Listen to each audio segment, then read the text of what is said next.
먼저 1절로 3절 말씀은 아람과 북이스라엘의 파멸에 대해서 나옵니다. 아람의 수도인 다메섹은 무너진 돌 무더기가 될 것이며 성읍들은 양떼가 거하는 황폐한 곳으로 전락할 것입니다. 또한 아람과 동맹을 맺었던 북이스라엘 역시 무방비 상태가 되고 이스라엘 자손에게서 영광이 사라지듯 아람의 남은 자들이 멸절될 것입니다. 본문이 우리에게 주는 교훈이 있는데 인간적인 시도를 멈추고 하나님만 의지하라는 것입니다. 본문은 이방 민족에 대한 하나님의 심판 예언 중에 5번째에 해당하는 아람의 수도 다메섹의 심판에 대한 예언입니다. 그런데 하나님은 에브라임 즉 북이스라엘 역시 아람과 함께 멸망당할 것이라 선언하셨습니다. 이유가 무엇인가요? 북이스라엘이 형제국인 남유다를 치기 위해서 아람과 동맹을 맺었기 때문이에요. 하나님께서 이를 가증스러운 것으로 보셨기 때문에 다메섹과 이스라엘을 동시에 심판하신 것입니다. 이 말씀은 BC 732년 아수르 군대가 다메섹을 함락시키고 722년 북왕국 사마리아를 함락시킴으로 성취되었습니다. 남유다와 같은 야곱의 후손으로서 하나님의 선민된 에브라임 곧 북왕국 이스라엘이 이방 나라인 아람과 공동 운명이 되어 멸망을 맞게 된 것은 매우 비극적입니다. 이것은 하나님의 백성이 이방 사람들과 관계를 맺음으로 언약 백성으로서의 영광을 상실하면 결국 함께 망하게 된다고 하는 것을 보여주는 것입니다. 16세기 유럽은 신성 로마 제국의 카를 5세가 압도적인 권력을 쥐고 있었습니다. 프랑스의 국왕 프랑스와 1세는 카를 5세와의 영토 전쟁에서 패배하고 포로로 잡히는 등 심각한 정치적 군사적 위기에 몰렸습니다. 이에 프랑스와 1세는 라이벌인 신성 로마 제국을 무너뜨리기 위해서 파격적인 선택을 내립니다. 바로 당시 기독교 세계 전체를 위협하던 이슬람의 거대 제국 오스만 제국의 수레이만 1세에게 손을 내민 것입니다. 이를 역사학자들은 불경한 동맹이라 부릅니다. 1536년 프랑스와 오스만 제국은 공식적인 군사 상업 동맹을 체결했지만 오스만 제국은 프랑스를 단지 유럽 침공을 위한 발판으로 이용했습니다. 신성 로마 제국을 견제하기 위해서 이방 세력을 끌어들인 행위는 유럽 전체를 혼란으로 몰아넣었고 프랑스는 영적 도덕적인 정통성을 완전히 상실하고 말았습니다. 성도들이 눈앞의 이익과 승리를 위해서 하나님이 금하신 세상의 방법, 불의한 권력, 세속적인 가치관과 타협하는 순간 그것은 승리의 길이 아니라 영적인 자살 행위가 되는 것입니다. 세상을 이기라고 부름받은 하나님의 백성이 세상의 힘을 빌려 형제를 치료할 때에 하나님은 그 거룩함을 빼앗으시고 세상과 함께 수치를 당하게 하시는 것입니다. 말씀 앞에서 눈앞의 위기를 피하기 위해서 혹은 내 이익을 도모하기 위해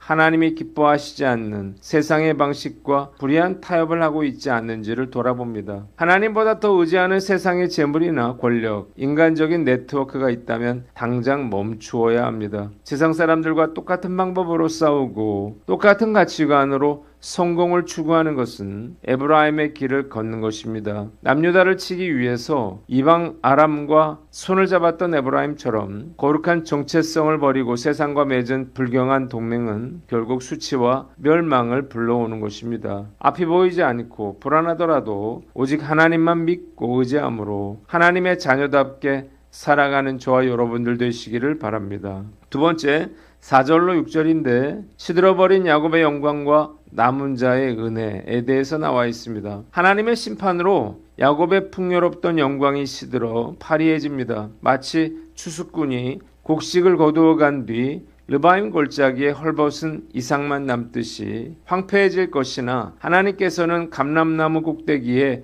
열매 2-3개, 가지 끝에 4-5개를 남기시듯 구원받을 남은 자를 은혜로 남겨두실 것입니다. 본문이 우리에게 주는 교훈이 있는데 남은 자의 은혜를 주시는 하나님을 소망하라는 것입니다. 하나님은 북이스라엘의 영광을 거두시되 은혜의 명맥인 남은 자를 보존하셨습니다. 나무 꼭대기에 남은 몇 개의 열매는 스스로 잘라서 남은 것이 아니에요. 추수꾼의 손길이 닿지 않은 하나님의 주권적 배려와 은혜 때문에 남겨진 것입니다. 성도들이 절망적인 환경 속에서도 소망을 품을 수 있는 이유는 내 능력이 아니라 나를 끝까지 포기하지 아니하시는 하나님의 신실하신 은혜 때문인 것입니다. 감람나무 꼭대기에 과실 몇 개가 남듯 무너져 내리는 환경 속에서도 나를 위해 남겨두실 하나님의 신실한 은혜를 기억하며 끝까지 소망을 잃지 말아야 할 것입니다. 열왕기상 17장에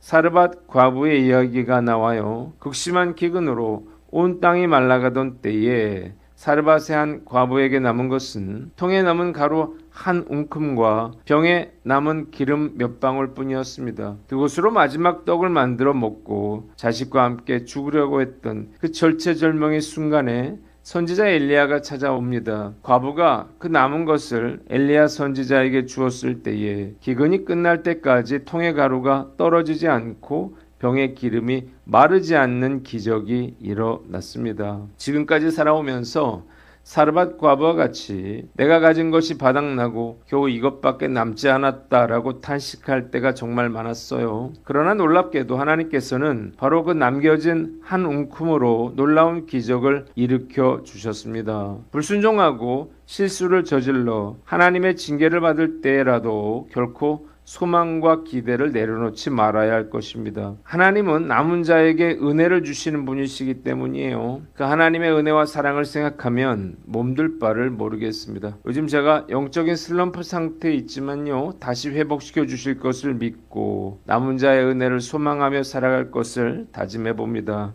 마지막으로 7절로 14절 말씀인데 하나님께로의 돌이킴과 하나님을 잊은 번영의 결말에 대해서 나옵니다. 첫 번째 7절로 9절 말씀은 환난을 통한 돌이킴과 우상 파괴에 대해서 나와요. 심판의 날이 임할 때 비로소 인간은 자신의 한계를 깨닫고 자기를 지으신 창조주이신 이스라엘의 거룩하신 이를 바라보게 됩니다. 자신들의 손으로 직접 만들어 섬기던 우상제단과 아세라와 태양상을 버리고 하나님께로 시선을 돌리게 되는 거예요. 두 번째, 헛된 수고와 흉작인데요. 이스라엘이 구원의 반석이신 하나님을 잊어버리고 이방신을 섬기기 위해 기쁨으로 이방의 묘목을 심어 정성을 다해서 울타리를 치고 가꾸었지만 심판의 날에 그 모든 수고는 아무런 결실도 맺지 못하고 오직 근심과 심한 슬픔의 흉작으로 끝나게 되는 것입니다. 세 번째, 12절로 14절 말씀인데 열방의 소동과 하나님의 즉각적인 심판에 대해서 나옵니다. 많은 민족들이 바다 파도와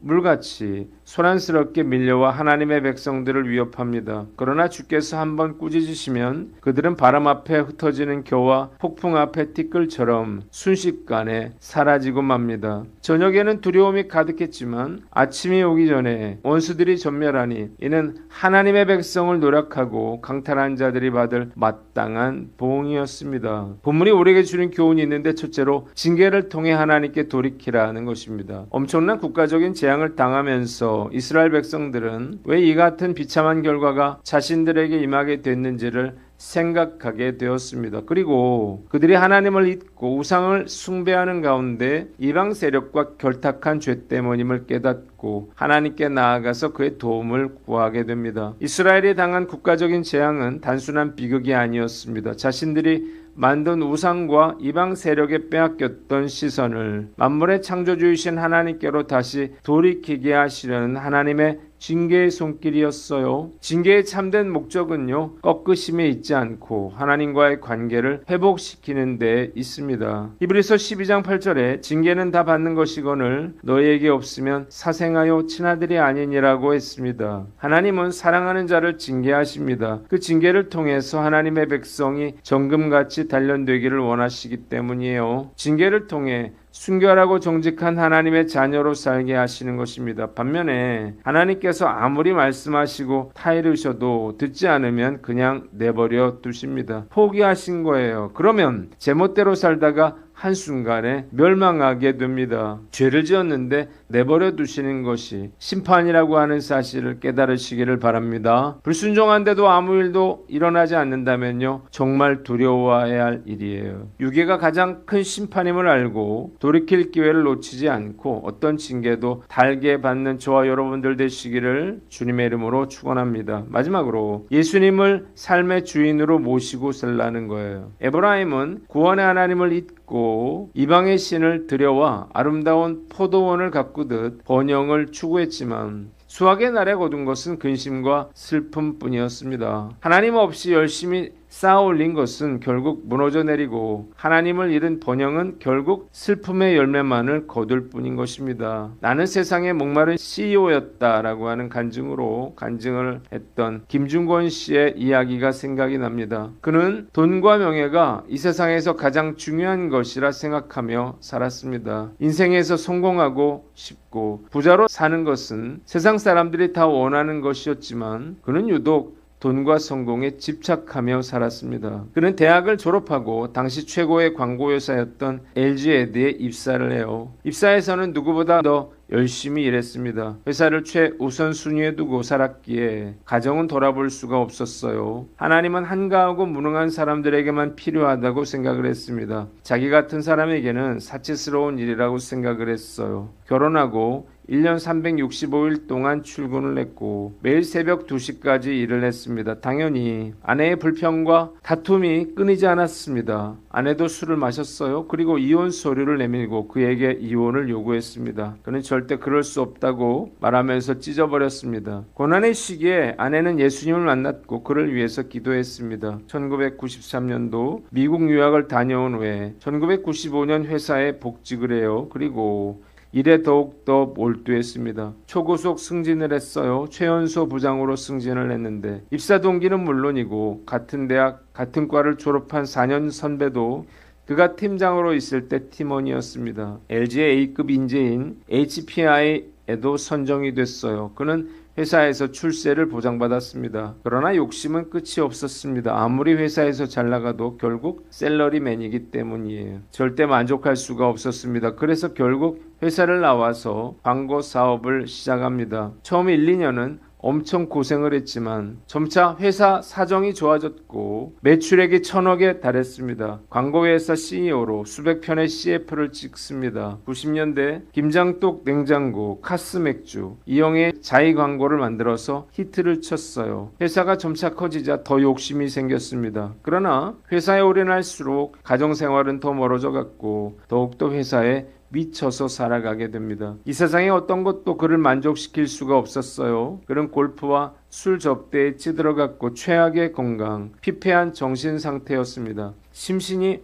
완전히 바닥을 치자 돈도 귀찮은 상황이 되었습니다. 이렇게 조금만 더 가면 죽을 것 같았어요. 그래서 계획에 없던 사표를 쓰고 미국으로 유학 간 아들에게로 갑니다. 그리고 그는 미국에서 처음으로 인생을 되돌아봅니다. 도대체 내가 왜 이렇게 살아왔나? 내 인생이 과연 보람이 있었나? 무엇 하나 이룬 것도 없고 보람도 없었습니다. 더 비참한 것은 그렇게 열심히 살면서도 인생을 걸 만한 그 무엇도 발견하지 못했다는 것입니다. 미국으로 간 그는 아내를 따라서 미국 교회에 가서 예배를 드리던 중에 놀라운 은혜를 체험하게 됩니다. 미국의 예배에서 가장 크게 느낀 것은 하나님의 임재하심이었습니다. 미국의 성도들이 어찌나 예배와 말씀을 사모하는지 자괴감과 부끄러움을 느낄 수밖에 없었습니다. 자신과 비교를 해보니 너무나 부끄러웠어요. 저들은 늘 예수님과 동행하고 있는데 나는 뭐란 말인가? 헛된 것을 쫓아 나의 전 인생을 허비하고 있지 않은가? 예배 내내 하나님께서는 세상 앞에 서 있는 자신의 모습과 하나님 앞에 서 있는 미국 성도들의 모습을 정확히 대비해 보여주셨습니다. 그는 세상을 너무나 사랑해서 마음에서 하나님을 배척하고 살아왔어요. 철저히 자신이 삶의 주인이 되어서 자신이 원하는 대로 살았음을 깨달았습니다. 예배를 드리면서 세상과 가늠하며 마귀의 종노릇 하며 살아온 그의 인생을 가슴치며 회개를 했습니다. 그리고 예수님을 주인으로 영접을 해요. 그가 진심으로 예수님을 영접하자 놀라운 변화가 일어났습니다. 어느 날 말씀을 읽는데 솔로몬의 내가 해 아래에서 행하는 모든 것이 헛되도다 라고 하는 말씀이 눈에 들어왔습니다. 이 세상에서 온갖 영화와 부귀를 다 누려본 솔로몬의 마음이 느껴졌어요. 모든 것이 헛되다는 구절에는 아멘 소리가 절로 나왔습니다. 예전에는 늙어가는 인생이 허무하다고 느꼈는데 이제는 예수님을 알지 못하는 것이 허무하다는 것을 알게 됐습니다. 그리고 어두운 세상에서 어떻게 살아가야 할지 점점 선명해졌습니다. 그는 간증해서 과거의 삶이 자신의 욕심을 이루기 위한 삶이었다면 지금은 삶의 주인 되신 예수님을 기쁘게 해드리는 삶을 살고 있다고 말했습니다. 그래서 틈만 나면 직원들을 방으로 불러 복음을 전한다고 했어요. 직장은 하나님께서 그에게 주신 사역지이기 때문입니다. 그는 예수님 때문에 정말 행복하며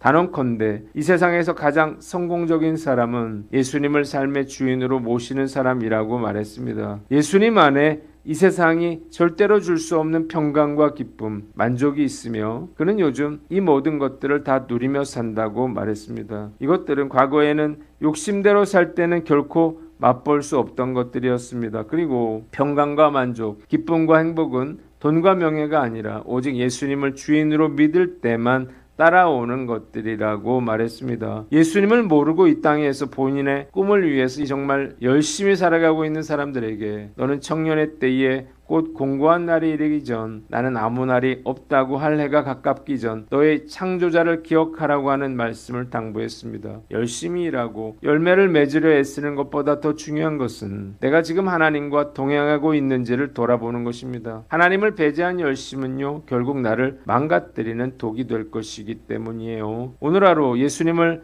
나의 삶의 주인으로 모시고 물질의 풍요보다 영적인 풍요함을 사모하며 세상이 주는 열매보다 하나님이 기뻐하시는 정직과 거룩, 사랑의 열매를 맺는 데 힘쓰며 살아가는 저와 여러분들 되시기를 주님의 이름으로 축원합니다. 기도하겠습니다. 하나님 아버지, 인간적인 시도를 멈추고 남은 자의 은혜를 주시는 하나님을 소망하며 징계를 통해 하나님께 돌이키고 예수님을 우리 삶의 주인으로 모시고 살게 하여 주시옵소서.